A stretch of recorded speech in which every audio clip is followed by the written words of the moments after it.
I got invited to speak at an event in Hawaii, and my first instinct wasn't excitement. It was also dread, because I was thinking, oh my God, how do I spend as little as possible? I really want to go. I got to save money. I got to use miles. I got to fly at 5 a.m. and have 2 stopovers.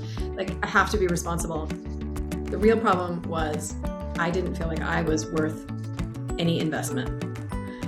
And that is what we're getting into today, baby.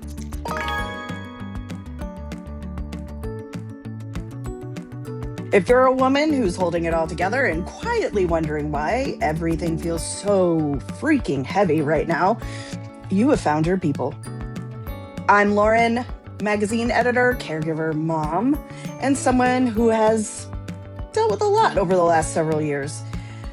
And this is my best friend, Meredith. She's an intuitive coach, almost empty nester, navigating menopause with zero apologies. She went from tech startups to Stanford to working with women to name pressure patterns, quietly running their lives. When we talk, something usually gets healed. This is Women in the Middle of It. Hi, Meredith. Yo, Laurie Bell. No, Yeah, sorry. so Hi, one of the Lauren. things we should clarify is that my name is Lauren. People call me Laurie as a nickname, Meredith included. It's weird for me now. It would not be cool to hear you call me Lauren, but I can't call myself Laurie. So there you have it. So Meredith, though, tell me about Hawaii and what is that? Because that tracks for you so well, but tell people who don't know you what that was about. Okay. This is a pattern that I've had forever. And at any time there's an investment in me, I immediately give it the Heisman and like, I'm fine. I'll just get by. I don't need anything. Other people need stuff more. So in this particular case, it had me scrambling. We could finance it. Not that we have all the money, but it's an expense that we could cover. So, and if my husband was the one being asked for this, he would have booked business class travel in 30 seconds flat without blinking. And I'm over here perusing the miles program to see if I can bend over backwards just to get a break. And where it came to a head is my husband and I were talking about the opportunity, which we both felt like was a really great opportunity that I shouldn't miss.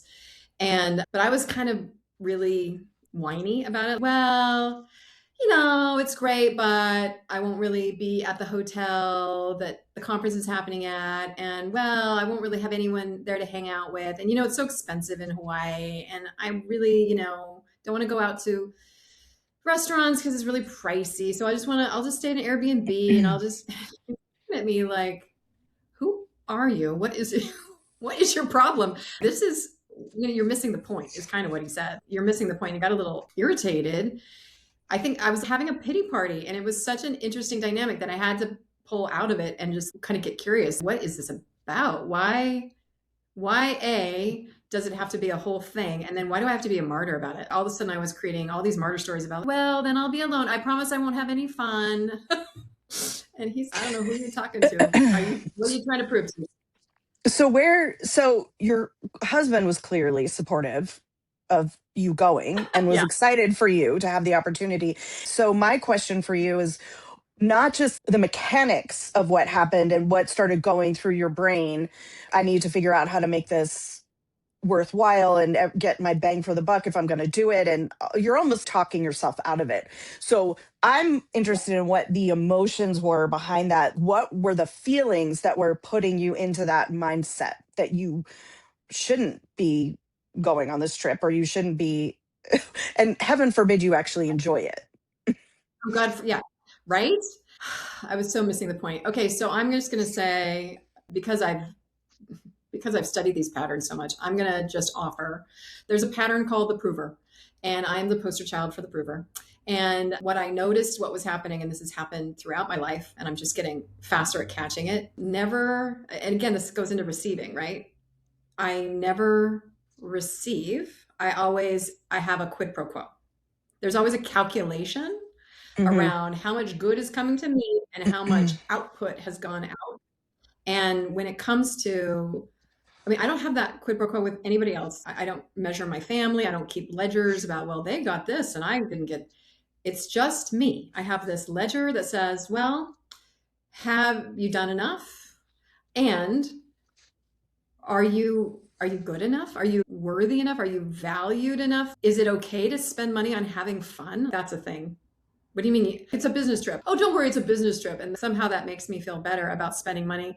But I've done some, let's say, spending money on a coaching program, right? It's over $1,000. And I remember thinking, well, if I don't get an ROI out of this, then I shouldn't be spending the money. It never occurred to me that just caring for myself was worth spending money. Now, I'll do that for my children in a heartbeat. I'll do that for my husband, for my home. But when it comes to me, it's, oh no, it goes through some weirdo filter about, are you enough? Are you going to get a return? Bang for the buck? Is it justified? Are you being responsible? Yeah, professional. I don't know. All that wacky story. So I think that's the root of it. What are you hearing? I don't know. I would imagine maybe some of it came from childhood, but I have the benefit of knowing you in our younger years, in our early 20s, and you, if you felt that way then, I never would pick up on it. It was, you were very much a proponent of, let's go do this, let's experience this. Meredith was much better at that than I was. If you said Yeah. you wanted to go do something, or she asked you if you were interested in something, suddenly the whole thing was getting planned without question. It was how we Oh, did are you things. talking about Lilith Fair? Are you bringing up Lilith I Fair? It's okay to I talk. am talking about Lilith Fair. Yeah, I am. So Meredith asked me if I wanted to go to Lilith Fair. We used to work together, so we were sitting across the hall, and I said, yeah, that could be fun, whatever. The next thing I know, she's clickety clack on her computer, and the entire vacation and concert is booked, and I just need to give her money and we're going to be on our way. For the But next weekend or something. Yeah. it was, yeah. But it wasn't just that. We had a good time. You were very much, I think, comfortable in your womanhood and knowing that you needed to nurture certain things, and there wasn't as much of a question then.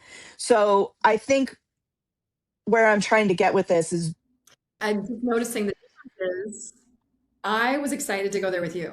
When it's about another person, mhm, again, this thing doesn't come up. If it's just on me, this thing yeah, comes up. So I can create great experiences for friends and chicas, and we can go laugh it up. right. Always in the responsible bucket of spending. I don't go nutso.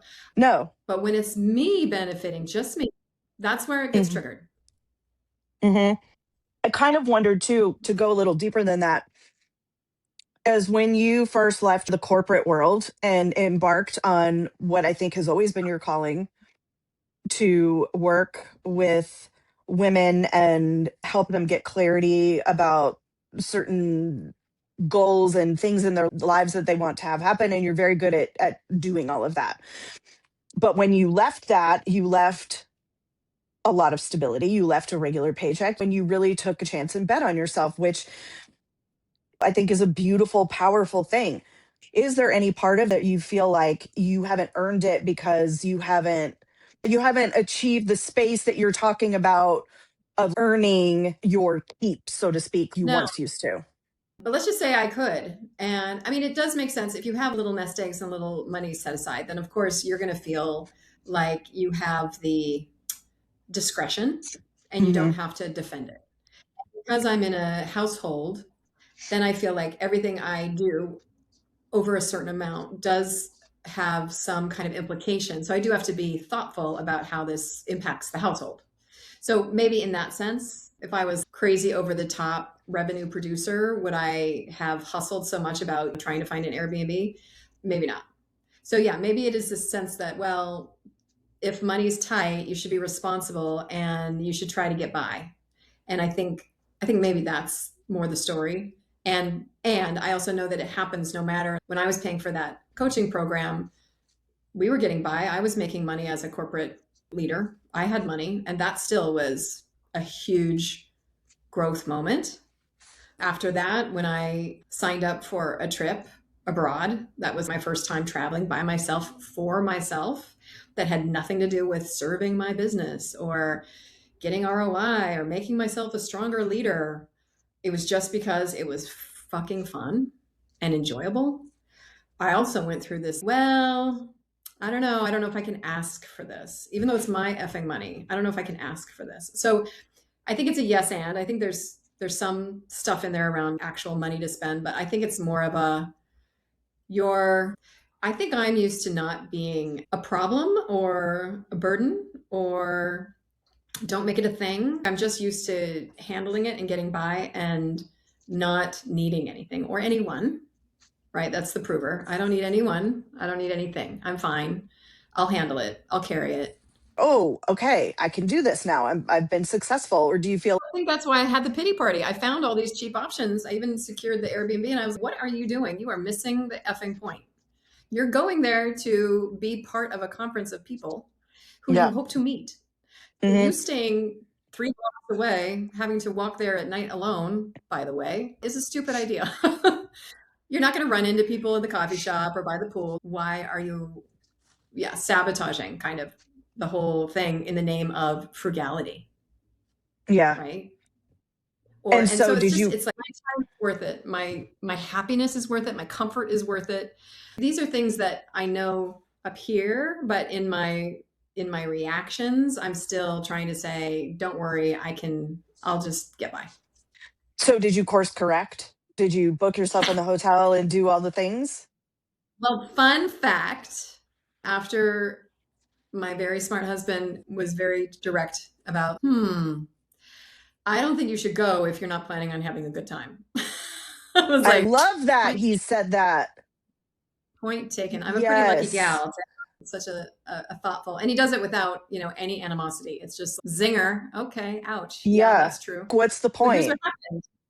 I was, well, one thing I feel I really want to make this fun is I wanted someone else to come. And I thought, oh, I have a cousin who was just my rock when my dad died. She was there with me through the whole process, and she loves to travel. So I was, oh my God, I'll just ask her if she wants to come. And so I asked her, and then you know what she did? She offered to pay for half. And I was, girl, you don't have to do that. She's like, well, of course I'll do that. And I was, you know what? That actually feels really good. Thank you. I would never have asked her to do that, but I was just looking to take care of myself, which was, I want to have fun with somebody there. Yeah. And then she offered to pay half. And I was, thank you, life. Thank you, universe. Thank you for that lesson of when you take care of yourself and you take care of what you need to be happy, things work out. And Yes. paying half the room felt really good. That felt, oh, now I feel I've gotten a bargain. And That I is love bargains. right. Well, yes. But that's awesome. That's beautiful. I think that's a perfect example of when we are living in alignment with what is good for us, then things start to unfold as they should. I do think when you are really stepping into who you truly are and what your values are and your desire to care for yourself, that things start to fall into place to support or bolster that chance or that risk that you took to step into that. And I love that. I'm so glad for you, got it Yeah. twofold because your husband was able to say to you, what are you doing? Can we look at this situation differently? You almost defaulted. Don't do Right. it. But because you're over there going, it's going to be horrible. It's fine. I've punished myself. I'm going to take myself to an Airbnb that's 20 miles away and I'll walk there and it's fine. All this stuff. But what he heard was the beauty of what that experience was going to be. And he was proud of you for being asked to speak, which, by the way, bravo. Thank you. And he supported that and he saw that. And he supported not just the business angle of it. Good for you. It's good for you to go speak. It's good for your business to connect with other people.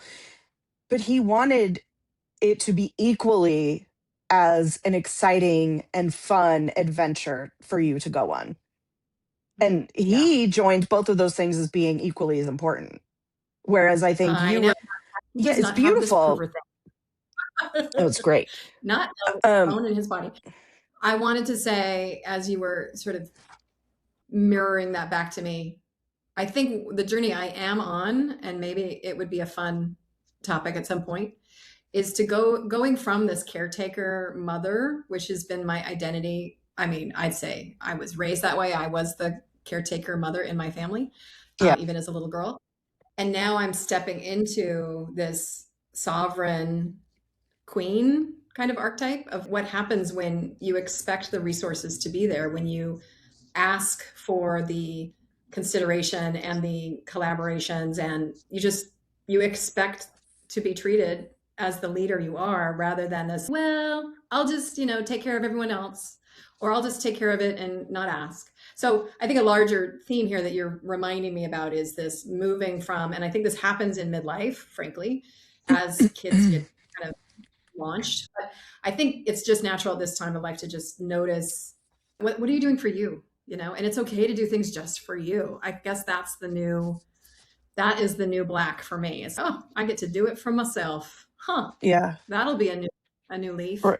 So that's what I'm stepping into. And that's why I felt this was a weird topic to share, because I didn't want it to be about, is it okay to spend money and go to Hawaii? But how do you do that and stay in integrity of, yeah, this is in service to who I am as a human and who I am becoming, and not force it into some martyr, I'll just get by kind of experience, which I think I really would have missed the whole point had I scrounged my way through it.